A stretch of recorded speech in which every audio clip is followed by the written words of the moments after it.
बहुत बहुत धन्यवाद। मैं बहुत कोशिश करता हूं कि समय पर पहुंच जाऊं, लेकिन हमारे ऐसे नौजवान भाई ये सारे काम पे पानी फेर देते हैं, क्योंकि वो जिद करते हैं कि गांव के बाहर उतरो, पूरे गांव का चक्कर लगाओ, फिर प्रोग्राम में जाओ। वो ये एहसास नहीं करते कि भाई इतना ही समय है, फिर परमिशन खत्म हो जाएगी, फिर प्रशासन के लोग बहस करेंगे, विवाद खड़ा करेंगे। तो हमें जल्दी से अपने भाई जब आ गया है तो उसको लाके प्रोग्राम में उसकी बात सुननी चाहिए। सब लोगों पे समय है, सब लोगों का समय कीमती है, सब लोगों को घर भी वापस लौटना है, मगर वो जिद करते हैं इस गली से चलो। आप नहीं समझोगे तो कौन समझेगा? तो मगर मैं धन्यवाद दूंगा, यहाँ जो बड़ी संख्या है यहाँ से वहां तक, वो जो इन्होंने वो बिल्कुल वो बना दिया जीना माओ बहनों का, वो बहुत बड़ी संख्या में है, उनका मैं धन्यवाद दूंगा।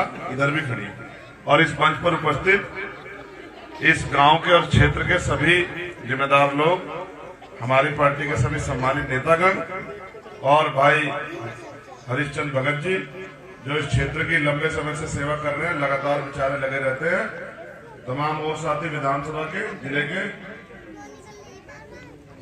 अब मैं बात तो मूड में हूं नहीं, क्योंकि मेरे पास काम ज्यादा है और समय कम है। मैं पुरानी बातों पे नहीं जाऊंगा, मैं आपसे आज की बात करूंगा और ज्यादा पुरानी पिछले 10 साल की बात करूंगा।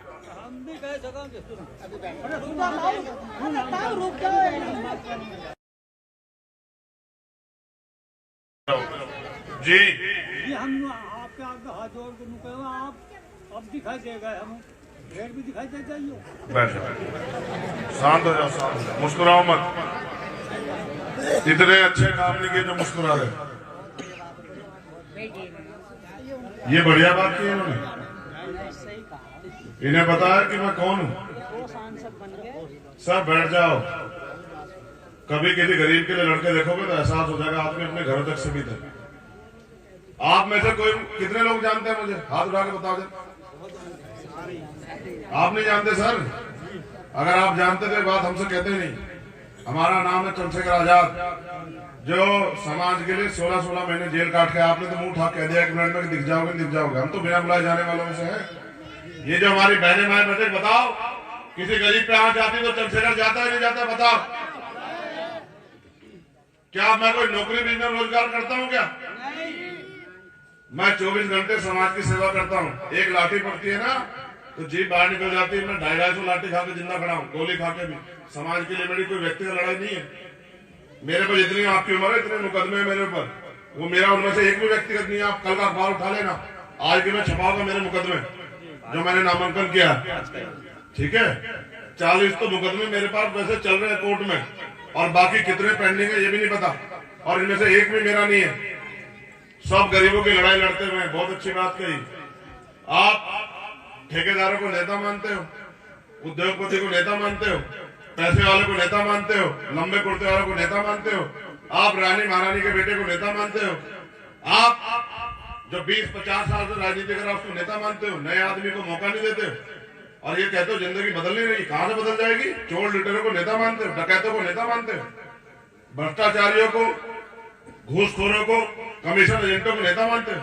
नेता कैसे होते हैं? नेता सुनो ऐसे होते हैं कि अपने 4-4 बच्चे कुर्बान किए बाबा साहब अम्बेडकर ने, जब जाके आज बैठे हम लोग मंच पे, इन्हें कहते हैं नेता।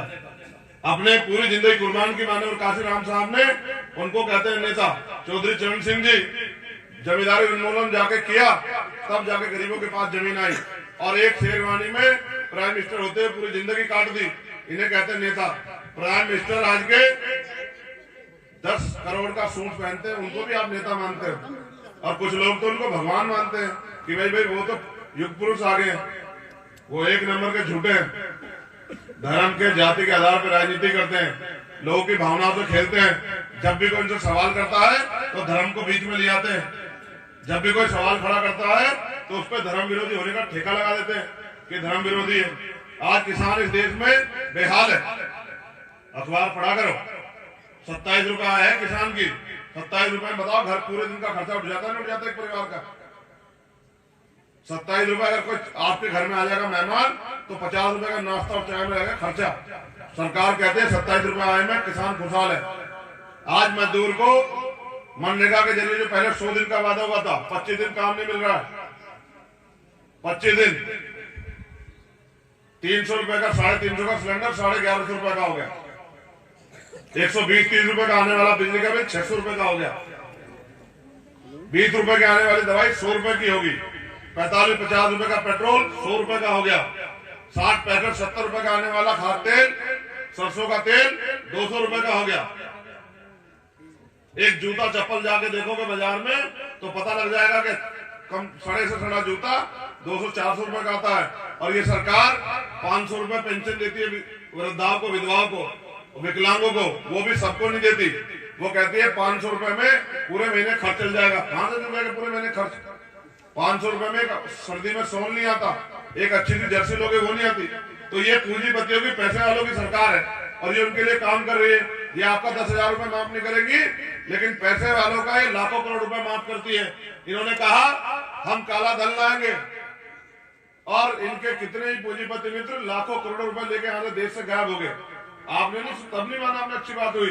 पहले हर साल नौकरी आती थी, आर्मी की भर्ती आती थी, पुलिस की भर्ती आती थी, टीचर भर्ती होते थे, पटवारी सेक्रेटरी भर्ती होते थे, रेलवे में भर्ती आती थी। गांव से 4-5-6 बच्चे नौकरी लगते थे। जिनके बच्चे नौकरी लगते थे उनकी जेब में पैसे आते थे। वो अपनी माओ के आंसू पूछने का, अपनी बहनों के सपनों को पूरा करने का, अपने लिए अच्छे मकान बनाने का, 4 पैसे की गाड़ी खरीदने का और अच्छी सुख सुविधा दिलाने का काम करते। आज तो सब लोगों को मजदूर बना कर दिया सरकार ने। भाई जब सरकारी नौकरी, सरकारी डिपार्टमेंट में रहेंगे तो जो आरक्षण आपको मिला है दलित पिछड़ों को 49%, इसका क्या करोगे?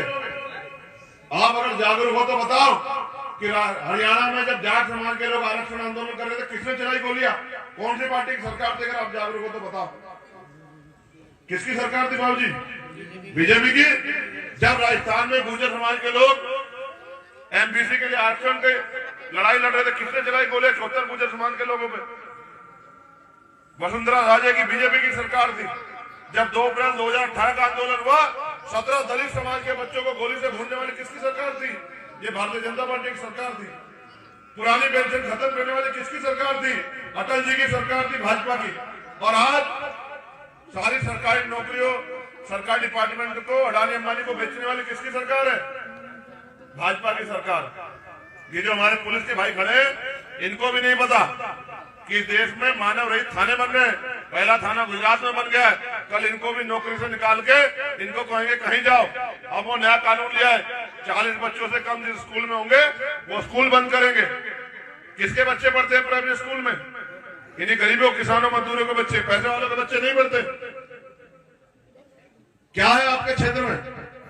मैं आ जाऊंगा, मेरी शक्ल देख लेना आप लोग, मुझे ताकत मत देना। अपने दिल में जो पीड़ा है, जो लोगों ने धोखा दिया, सबको एक लाइन में गिनते रहना। मगर मुझे बताओ, कौन सा नेता आपने तैयार किया जिसने पार्लियामेंट में जाकर कि गरीबों का भी अच्छा इलाज हो सके, उनकी जेब कटनी बंद हो? कौन सा नेता ऐसा जिसने कहा कि बेटियों के लिए वहां डिग्री कॉलेज नहीं है, यूनिवर्सिटी नहीं है, मेडिकल कॉलेज नहीं है, डेंटल कॉलेज नहीं है? कौन सा नेता है? कौन सा नेता जिसने कहा कि सकते हैं तो नगीना भी लग सकते हैं, वहां के पढ़े लिखे नौजवानों को, बहन बेटों को रोजगार देना है? किसने कहा? आप जिनको बनाते हो वो तो 70 कान के पढ़ के सोते हैं। आप जाति धर्म के आधार पर नेता मानते हो, आप कर्म के आधार पर नेता नहीं मानते हो। हम जिनको गुरु मानते हैं, सतगुरु रविदास जी महाराज, उन्होंने कहा रविदास चरण के कार में होत ना कोई नीच, नर को नीच कर डारी है ओछे कर्म की प्रीत। जो इस देश में गलत काम करेगा, चाहे वो मोदी जी हो या कोई और हो, वो बुरा हो सकता है। जाति के आधार पर, धर्म के आधार पर कोई बुरा नहीं हो सकता। और मैं आपको कहना चाहता हूं, चंद्रशेखर आजाद तो 11 साल से इस लड़ाई को लड़ रहा है। आप अगर जागरूक हो तो बताओ, जब मैं सहारनपुर की लड़ाई लड़के 16 महीने जेल में रहा, तो वो जब झगड़ा हुआ वो मुझसे 60 किलोमीटर दूर है, मेरा क्या लेना देना है उससे? मगर मुझे अपने लोगों की चिंता है। जब मेरी माओ का अपमान होता है, मेरी बहनों के सम्मान से खेला जाता है, जब मेरे भाइयों को का अपमान किया जाता है, तो मुझे तकलीफ होती। क्या छुआछूत खत्म हो गई देश में से? अभी आपने देखा राजस्थान में मटकी छूने पर हत्या हुई या नहीं हुई? आपने देखा मूछे रखने पर जितेंद्र मेघवाल की हत्या हुई या नहीं हुई? क्या आज भी घोड़ियां नहीं रोकी जाती है? आज भी शमशान में हमें जाने नहीं दिया जाता? आज भी मंदिर में हमें घुसने नहीं दिया था। वाल्मीकि समाज के लोग मध्य प्रदेश में भी शिव मंदिर जा रहे थे, मना कर दिया वहां के ताकतवर लोगों ने कि घुसने नहीं देंगे। आज भी छुआछूत भेदभाव है। तो क्या हम जानवर हैं? हम इस देश में ना जानवर हैं, हम इस देश में इंसान हैं और हमारे भी सपने हैं। गरीब, कमजोर, किसान, मजदूर, महिलाएं भी देश में स्वाभिमान सम्मान से जीना चाहती हैं और ये अधिकार हमें दिया है तो बाबा साहब अम्बेडकर के संविधान ने दिया। मैं धन्यवाद करता हूं बाबा साहब का कि बाबा साहब ना होते तो आज चंद्रशेखर आजाद प्राइमरी स्कूल के मास्टर का बेटा यहाँ इस मंच पे खड़ा होकर बोलने रहा होता। और ये कमाया मैंने, ये पैसे में बुलाई भीड़ नहीं है। इतनी भीड़ नेताओं की रैलियों में नहीं होती जितनी गांव में मुझसे प्यार करने वाली मेरी माए बहने, मेरे नौजवान भाई और बुजुर्ग निकल के आते हैं, नेताओं की रैलियों में नहीं होती है। आप करा के देख लो, ये पैसे में बुलाई भीड़ निकल नहीं, ये अपने खून से प्यार करने वाली भीड़ है जो ये जानते हैं ये मेरा परिवार है कि अगर ये चंद्रशेखर आजाद अपने पैरों पे खड़ा हो गया तो किसी गरीब पे कोई शोषण नहीं कर पाएगा, किसी बहन बेटी का अपमान नहीं कर पाएगा और उनके भाई बेरोजगार नहीं घूमेंगे, उनपे कोई जुल्म नहीं कर पाएगा। मैं जिससे भी लड़ता हूं, मेरी जमीन की कोई लड़ाई नहीं है, लेकिन जब आप पे जुल्म होता है तो मैं आपको उस जुल्म को होते नहीं देख पाता, इसलिए मैं लड़ता हूं। और क्यों ना लड़ूं? जब बाबा साहब हमारे लिए लड़े तभी तो आज हम यहाँ हैं। अगर हम नहीं लड़ेंगे, किसने हमारा भूखा पेट देखा? किसने हमारे टूटे मकान देखे? किसने हमारी सुनवाई की? किसने हमें न्याय दिया? हमें जो कुछ भी मिला मांगने से नहीं मिला, हमारे महापुरुषों की कुर्बानी से मिला है और हम अपने महापुरुषों की कुर्बानी बेकार नहीं जाने देंगे। हम इस देश में गुलामी की बेड़ियां किसी भी कीमत पर नहीं सहेंगे। हमें हिम्मत है कि हम इस भारतीय जनता पार्टी को रोक के दिखा सकते हैं। हम में हिम्मत है कि हम अपने संविधान की रक्षा कर सकते हैं। हम में हिम्मत है, हम क्रांतिकारियों के वंशज हैं कि हम शहीद आजम भगत सिंह को भी मानते हैं और बाबा साहब अम्बेडकर को भी मानते हैं। हम अपने प्राणों का बलिदान देके भी अपने राष्ट्र की रक्षा करेंगे और राष्ट्र सिर्फ इसलिए नहीं होता कि चंद पूंजीपति राज करेंगे और बाकी 90% लोग गुलामी का जीवन जिएंगे। आप हिस्ट्री पढ़ो, अखबार पढ़ो, न्यूज चैनल खोलो, न्यूज एजेंसियां देखो, ऑन रिकॉर्ड बात बता रहा हूं। इस देश के 15% लोगों पे इस देश की 90% पूंजी है और इस देश के 85% लोग 10% पूंजी से अपना जीवन जी रहे हैं। इसको साधारण भाषा में समझाता हूं।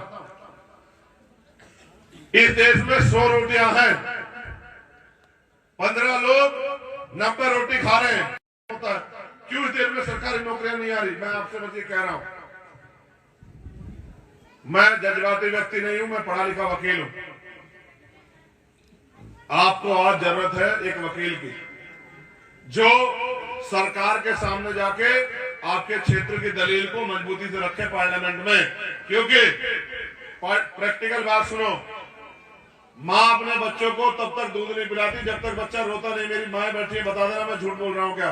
अगर वो घर का काम कर रही हो और बच्चा चैन से पड़ा रहे तो क्या दूध पिलाती है या उसके रोने तक का इंतजार करती है? सच बताओ।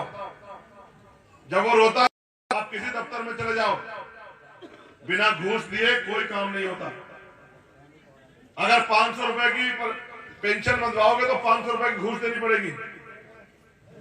इस देश में आप सोचो आपको स्वाभिमान सम्मान का जीवन मिल जाएगा। बाबा साहब अम्बेडकर हमें वोट के रूप में हथियार देके गए हैं, क्योंकि बाबा साहब ने कहा political power is the master की, राजनीतिक सत्ता वो चाबी जो आपकी सारी परेशानियों को हल कर देगी। और मेरे हाथ में कुछ नहीं है, ये देखो खाली हाथ है, ये भी देखो खाली हाथ है। लेकिन अगर आपने मेरी कलम में वोट की ताकत से ताकत दे दी तो मैं आपको जिम्मेदारी नहीं पड़ेगी। चंद्रशेखर आजाद अपनी कलम से इस क्षेत्र के लिए जो भी कर सकता होगा सीना तान के आंख से आंख मिला के बात करेगा। क्योंकि आज के नेताओं में हिम्मत नहीं कि वो सीबीआई, ईडी, इनकम टैक्स, झूठे मुकदमे जेल से लड़के और गरीबों की आवाज और प्यार इसलिए मांगना चाहता हूं क्योंकि आपने सब नेताओं को आजमाया, किसी ने आपको पलट के नहीं देखा। इनकी पीड़ा जायज है, लेकिन इनकी पीड़ा इसलिए जायज नहीं मुझसे, क्योंकि ये मुझे नहीं जानते हैं। ये सोच रहे हैं कोई बड़े कुर्ते वाला नेता आ गया भाषण देने के लिए। ये इनको नहीं पता कि इनका गरीबों का, किसानों का, मजदूरों का बेटा भाई आया है, उनसे आशीर्वाद मांगने, सहयोग मांगने। मैं आपसे पूछना चाहता हूं, आप 10 रुपए का सामान खरीदने जाते हो, सामान को चेक करते हो नहीं करते हो? बताओ सब लोग करते हो नहीं करते हो? ये आंख बंद करके उठा लाते, करते हो नहीं करते हो? ये भाई बोलने कह रहा हूं बहनों की तरह। मैं पूछ रहा हूँ 10 रुपए का सामान लाते हो, चेक करते नहीं करते हो? सामान को करते हो? ये करोड़ों रुपए से कीमती वोट जब मांगने से नहीं मिली, जिसके लिए बाबा साहब ने अपने बच्चों को कुर्बानी दी है, क्योंकि कोई नहीं चाहता था कि किसानों को वोट का अधिकार मिले। अगर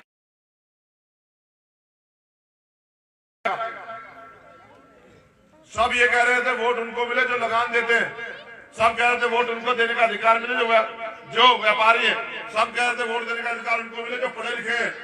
बाबा साहब अड़े रहे कि जब तक इस देश के किसान मजदूर को वोट देने का अधिकार नहीं मिलेगा, उसकी कोई गिनती नहीं करेगा, उसकी कोई सुनवाई नहीं करेगा। सोचो अगर ये अधिकार हम पे नहीं होता, हमारी बस्ती में आता कोई? जो 5 साल में वोट देने आते हैं वो वोट देने के बाद आते क्या? हमें देखो, हम ना किसी की जाति से घबराते ना धर्म से। हमने 13 महीने किसानों की लड़ाई लड़ी। बहुत सारे किसान चद्दर तान के सोए घर में, और हमने रात भर जाके 13 महीने किसानों की लड़ाई लड़ी, उनकी आवाज बनने का काम किया।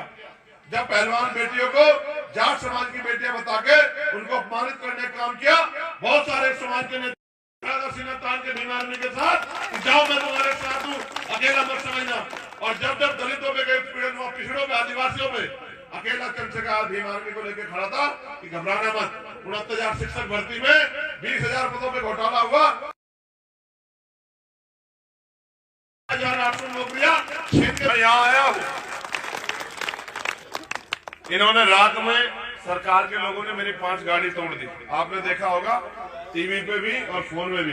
इन्होंने रात को खड़ी मेरी 5 गाड़ियां धोखे से आके तोड़ दी। इन्होंने मेरे ऊपर 4 गोली चलाई। लोग पैसा कमाने के लिए राजी, फिर भी देखते हैं कि हमारी लड़ाई कोई क्यों नहीं लड़ता। और जो व्यक्ति के किरदार को देख के नेता मानते हैं, फिर उनके जैसे, अच्छा जो नहीं भी मानते नेता जाति धर्म के आधार पे, उनके लिए भी चंद्रशेखर आजाद है, क्योंकि हम मानवता को मानते हैं। और हम ये मानते हैं अगर किसी में भी अन्य अत्याचार होगा तो हमारा फर्ज रहता है कि मानवता की रक्षा के लिए उसको जय दिलाने के लिए लड़े। मैं आपका धन्यवाद। ये बताओ कि ताकत देने के लिए लोकतंत्र में वोट देनी पड़ती है। वोट देने के लिए आपको हमारा चुनाव निशान पता है?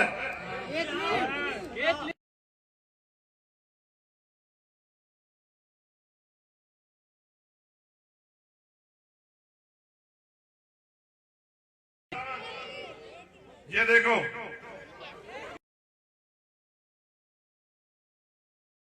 गरीबों का, किसानों का, मजदूरों का, महिलाओं का, बहन बेटियों का, नौजवानों का, युवाओं का, किसको वोट देना है? केतली को? पक्का? ऐसा तो नहीं कोई पैसे वाला आ जाएगा उसकी बातों में आके, कोई बाबा साहब का इससे बड़ा फोटो लगा के आ जाएगा उसकी बातों में तो नहीं जाओगे? सोच लो, जोर से बताओ, सोच लिया तो? वोट फॉर हमारा निशान, गरीबों का निशान, नौजवानों का निशान, किसानों का निशान, युवाओं का निशान, बहनों का निशान, संविधान बचाने का निशान।